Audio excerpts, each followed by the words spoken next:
তীব্র দাবদাহে যশোরের পোনা উৎপাদন কেন্দ্রগুলোতে মারা যাচ্ছে মা মাছ, একই সাথে নষ্ট হচ্ছে মাছের ডিম।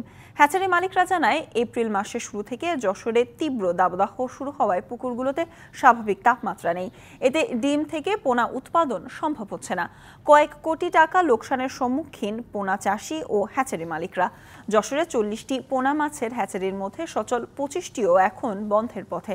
জেলা মৎস্য কর্মকর্তা সরকার মোহাম্মদ রফিকুল আলম জানান, ঘেরে প্রচুর পরিমাণে পানি দিয়ে তাপমাত্রা 20 থেকে 25 ডিগ্রি সেলসিয়াসের মধ্যে রাখা গেলে পোনা উৎপাদন সচল রাখা যাবে।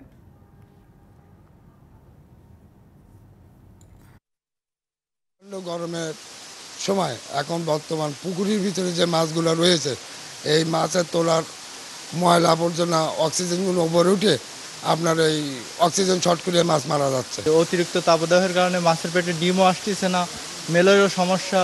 তারপর আমাদের জারে পার্সেন্টেজও কম আসতেছে অতিরিক্ত তাপদাহের কারণে। বৃষ্টি না হলে আমাদের এই ব্যবসা চালানোটা খুবই দুষ্কর হয়ে যাবে। 1, 2, 3 ঢাকায় জমি জিতে নিন 100% ক্যাশব্যাক সহ 20 কোটি টাকার পুরস্কার।